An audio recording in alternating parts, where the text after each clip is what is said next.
हाल ही में महाराष्ट्र के नासिक में एक आर्टिलरी सेंटर में अग्निवीरों के ट्रेनिंग कैंप में तोप का गोला फट गया था, जिसमें 2 अग्निवीरों की मौत हो गई थी।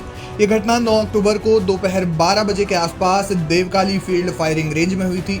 इस मामले ने खूब तूल पकड़ा और विपक्ष ने भी मामले में जमकर बीजेपी पर निशाना साधा। और अब मामले में नेता प्रतिपक्ष राहुल गांधी ने भी बयान जारी किया है। उन्होंने अपने ऑफिशियल एक्स हैंडल पर पोस्ट कर घटना पर दुख व्यक्त किया और केंद्र सरकार पर भी जमकर निशाना साधा। राहुल गांधी ने कहा कि नासिक में ट्रेनिंग के दौरान 2 अग्निवीर गोहिल विश्वराज सिंह और सैफत शित का निधन एक दर्दनाक घटना है। उनके परिवारों के प्रति मेरी गहरी संवेदनाएं हैं। ये घटना एक बार फिर अग्निवीर योजना पर गंभीर सवाल उठाती है, जिनका जवाब देने में बीजेपी सरकार असफल रही है। मामले में केंद्र सरकार से सवाल पूछते हुए राहुल गांधी ने कहा कि क्या गोहिल और सैफत के परिवारों को समय पर मुआवजा मिलेगा जो किसी अन्य जवान की शहादत के बराबर हो।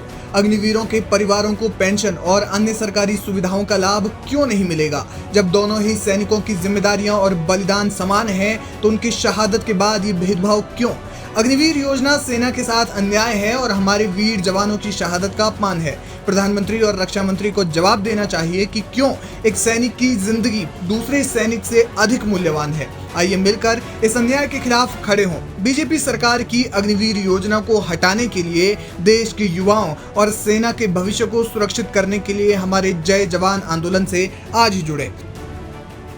अग्निवीरों की मौत ने कई सवाल खड़े कर दिए हैं। आपको बता दें कि इससे पहले 4 अक्टूबर को अग्निशमन की एक मॉक ड्रिल के दौरान एक अग्निवीर सौरभ पाल की मौत हो गई थी। ये घटना राजस्थान के भरतपुर में हुई, जब ट्रेनिंग कैंप में आग बुझाने की एक मॉक ड्रिल चल रही थी। इस दौरान सौरभ ने सिलेंडर को उल्टा पटक दिया, जिससे फायर सिलेंडर फट गया और उसके टुकड़े अग्निवीर सौरभ पाल के शरीर में जा घुसे, जिससे अस्पताल में उनकी मौत हो गई। हालांकि ये पहली बार नहीं है जब राहुल गांधी अग्निपथ स्कीम को लेकर सवाल उठा रहे हों। इससे पहले भी कई मौकों पर वे अग्निपथ योजना का नाम लेकर सरकार को घेर चुके हैं। लोकसभा चुनाव के दौरान कांग्रेस ने जब अपना घोषणा पत्र जारी किया था तो उस समय भी उन्होंने अग्निवीर योजना को खत्म करने का वादा किया था। आपको बता दें कि आर्टिलरी सेंटर के अधिकारियों के मुताबिक मृतकों का नाम गोहिल विश्वराज सिंह, जिनकी उम्र 20 साल है, और सैफत शित जो कि 21 साल के थे, और अप्पाला स्वामी अपनी टीम के साथ गोला दागने की प्रैक्टिस कर रहे थे। लेकिन इसी दौरान गोला मौके पर ही फट गया और तीनों अग्निवीर गोले से कुछ मीटर दूर जाकर गिरे। गोला फटने से उनके शरीर में लोहे के टुकड़े घुस गए। इस घटना में इलाज के दौरान 2 अग्निवीरों की मौत हो गई, जबकि अप्पाला स्वामी गंभीर रूप से घायल हो गए थे।